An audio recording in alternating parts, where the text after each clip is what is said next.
Hi, welcome to my channel. Today I'm going to be showing you how I make my monthly bullet spreads. I like to sketch everything out on a piece of paper. That way I have an idea of what I'm going to do. This month's theme is like a summer theme. I like to do a cover page and then I do a calendar page where I can just plan everything out and see it. I'm a visual person, so if I don't see it, I'm going to forget it. And then this month I'm tracking my habits and my spending, which I don't usually do, but we're gonna see how I like it, and if it works, I'm gonna do it again. And then I have my weekly spreads. I did this one, which I didn't like. I thought it was ugly. So then I made another one, and you'll see later I changed my mind again. So in conclusion, I'm just indecisive. And then here's a mini calendar where I can see which day the month starts on, and I can plan out like birthdays, my work schedule, any important reminders. My favorite part is the cover page. I like to go on Pinterest and I just look up like July bullet spread or whatever inspo I'm looking for, like summer doodles, and I screenshot whatever I think is cute, and that's what I use. Some supplies I use is a pencil, a high polymer eraser. The Precise V5 is my favorite pen ever to use, either point 0.5 or point 0.7 millimeters.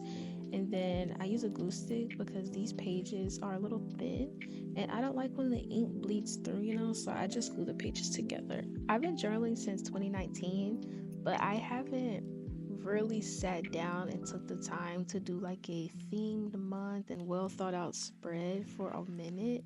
So this whole process was so fun. Like I was having the time of my life just sitting here doodling and coloring and being creative. I remember being 14, watching Adeline Morin playing with me, bullet journal set up, and I went to the store.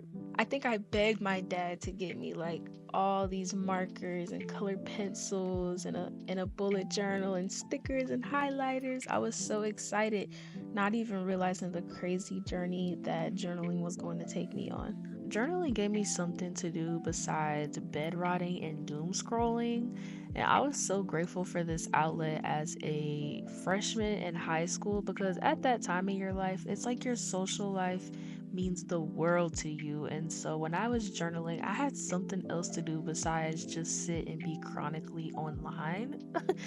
Also, my journal really was like my diary. It still is, but it was just like my bestie where I could vent and talk about whatever, and it wasn't a judgmental zone, and it was safe, and no one was going to see it. Also, when I started journaling, it was right before the lockdown and COVID really took full effect. I think I began journaling December of 2019.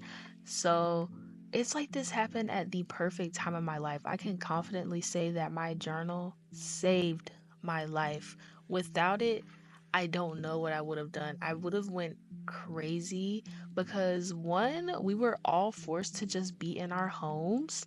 So I actually had somewhere to express my feelings and how I felt.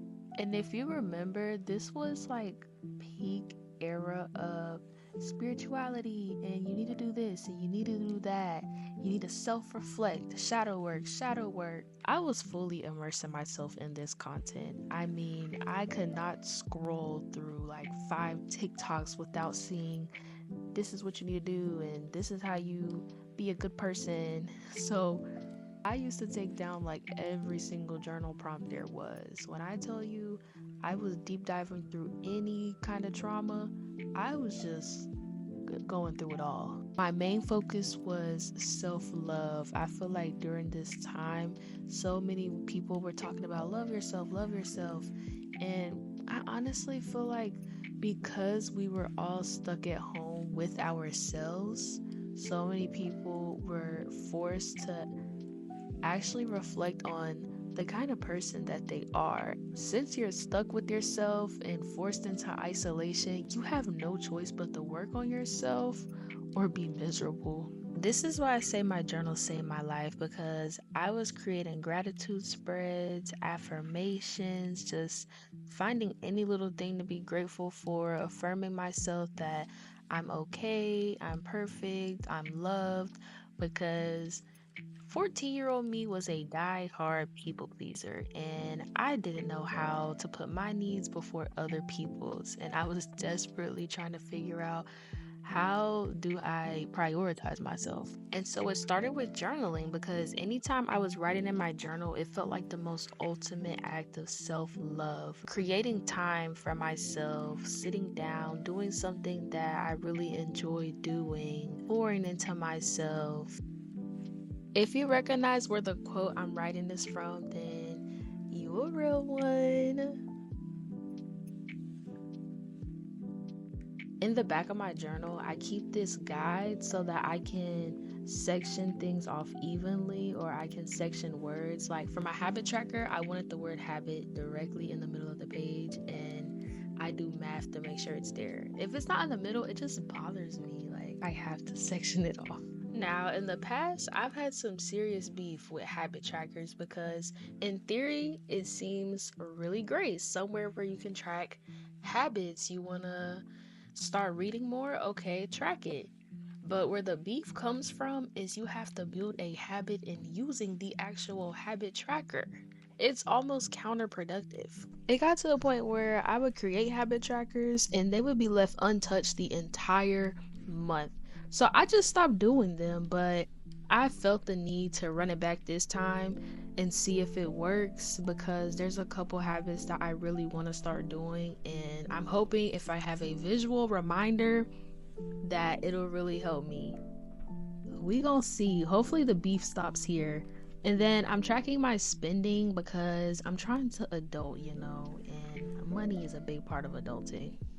Moving on to the weekly spread that I changed my mind about like 5 times, I decided that I wanted each day to be like a little beach towel and the background is going to be sand. It's going to make a lot more sense when I color it, but it came out so cute. I'm glad I finally decided to stick with that idea. Now I'm going back and I'm just going to outline everything with my precise V5 pen to make it all pop out before I color it. If you're watching me do this right now and you're feeling inspired because you're like, wow, this looks really cool, this seems fun, seems like a nice way for me to be organized, right? I just want you to remember that journaling is supposed to be fun. And when I first started journaling, it didn't look like this. I didn't have it this put together. Don't pressure yourself into being the perfect journaler. There's no perfect way to do it. There's no rule book or guidelines to follow. You just do what's fun for you. And if at any point it becomes a chore and it's not fun, switch it up, do something different. There's been months when I didn't create a cover spread at all. I only made a calendar. I didn't use any colors. It was just black and white. I also didn't create a weekly spread or a habit tracker. None of that. I only wrote in my journal whenever I felt like I needed to. So your journaling style is going to switch up. Don't feel like it has to be one way, and it doesn't have to be perfect at all. You should see the spreads I made in 2019. They didn't look all that great. I definitely came a long way. And there's also been months when I didn't touch my journal at all, and it's completely fine. It doesn't mean that you're not doing good enough or you're not being productive. Like, it's completely normal to pick up your journal sometimes when you really need it and put it down when you don't need it, because sometimes other outlets will serve you better, and that's fine. Just don't stress yourself out like it has to be a certain way. Just do it your way. And it may take you time to figure out what your way looks like, and that's completely okay. Honestly, this whole concept can be applied to anything that requires growth. You may not know where to start or how to start. Whenever you do start, it may not look how you wanted it to. It's going to be hard. You're going to make mistakes. You may not be consistent. As long as you keep showing up, that's really, really what matters. This is a running theme that I have been playing in my head and reminding myself over and over that it's okay if I don't have everything figured out right now. It's even okay if I don't know where I'm actually going, because as long as I'm doing things that align with me, I'm going on the right path. And who cares what your pace is, as long as you know you're on that path, you're going to get there. Think about life as a mountain that has many beautiful views to see, and there's different trails that you can take to get to the view. Some people, they want to take the 1 mile trail. It's short, quick to get there, beautiful view. You say, I'm gonna take the 5 mile trail. But on your way, you see people that took the 1 mile celebrating. They taking pictures. They enjoying their view, and it looks beautiful. They're having a good time. So now you're like, maybe I took the wrong path. So you start to feel stuck, like I'm not moving, I'm not getting anywhere, but you are moving. Your trail is just longer, wider. There's more for you to see. There's steep climbs you have to take, but also there's a lot of hidden waterfalls on the way, a lot of cool places that you get to look at, a lot of things that are shaping you into who you are. But you still feel behind, even though your path is preparing you for something more. And when you finally make it to your destination, not only do you get the beautiful view that you saw the other people get, but you have a whole cabin, a place to nest in, a place to build, all the tools and treasures you need. The peace that you have obtained is something you never would have gotten if you decided to take that 1 mile trail.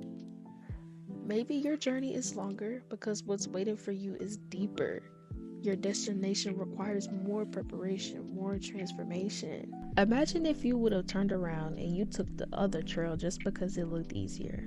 Okay, you might have got to the view, but that view wouldn't be enough after a while because you realize I have no food, no shelter.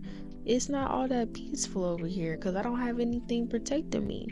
You be hiking back and forth, trying to get everything that you need, things that you would have gotten if you just stayed on your original path. Your original path was going to take you to the peace. On the other trail, you just only get to visit it. So don't worry about your pace. You choose the path that feels right in your spirit because that is the path for you. The timing doesn't matter when you know you will get there. And when you do, it will be worth every single step. Shortcuts do not sustain you. Abandoning your own journey because someone else's journey looks like it's easier is only going to have you cycling through lack instead of arriving at the fullness that was meant for you. Just how life is, your journaling journey does not have to look like anyone else's. Yours may not be perfectly designed. You may not have fully developed routines. You might think, oh, maybe I'm doing it wrong because you're watching all these videos and you're seeing what other people are doing. But you're not wrong. Your journey is your trail. You just need to meet yourself where you are, reflect, grow, evolve. It does not have to be perfect, it only has to be yours. Woo! That was a whole word that even I needed to hear. You want to know what my absolute favorite thing about journaling is? It's like a time capsule. Like every single journal I have is a different version of me. It shows what I was thinking, feeling, what I was learning at that very specific point in my life, in my journey. Like sometimes I just go back in my journals and I read things that I've written from months or even years ago. It's so wild because sometimes I'll read something and I'll be like, oh, that's so me. Or I'll read something and be like, what was I thinking? I really just get to see how far that I've come, how much I've grown. Whenever I look back in my journals, it's not even about remembering, it's just witnessing myself in real time. All the lessons I've learned or the thoughts that I had while I was still in the middle of it all. What's really crazy is sometimes I can even find answers that I didn't realize I already had. Because sometimes we just start to overthink, or I know me personally, let me speak for myself. I start to overthink stuff, and I'll go back in my journal and be like, we've been through this before. We know how this goes, and the answer is already there, and I just forget because I'm just so much in my head. And reading back in my journal, it reminds me that even when I was in places of my life of uncertainty, when things were just really heavy and I didn't know where I was going, I was still evolving. It just reminds me I was still moving through all of it. Because during that point in time, did I feel like I was moving? Did I feel like I was getting anywhere? No, but I was. I mean, look at me now. I've definitely gotten somewhere.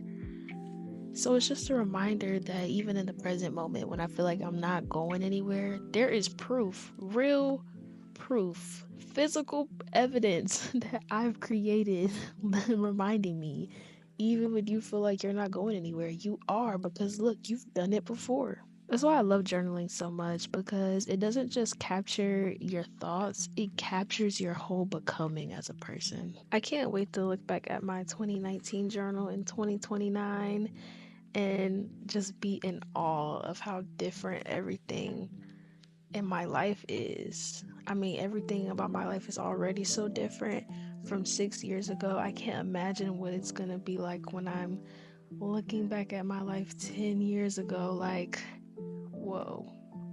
It's nearing towards the end of our time together today, but whether you're a seasoned journaler or just getting started or just thinking about it, I want you to remember it's not about being perfect, it's just about being present. Whatever your process is, let it be messy, let it be yours, let yourself evolve.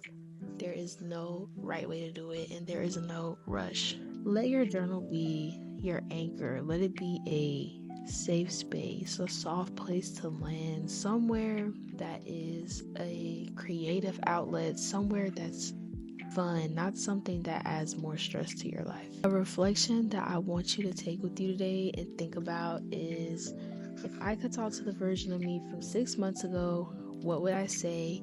And what do I think the version of me 6 months from now would say to this moment?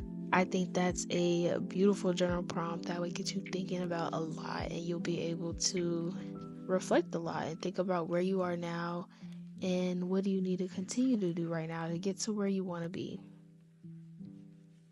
I really enjoyed our time together today. Thank you for tuning into this video, and I hope to see you in the next one.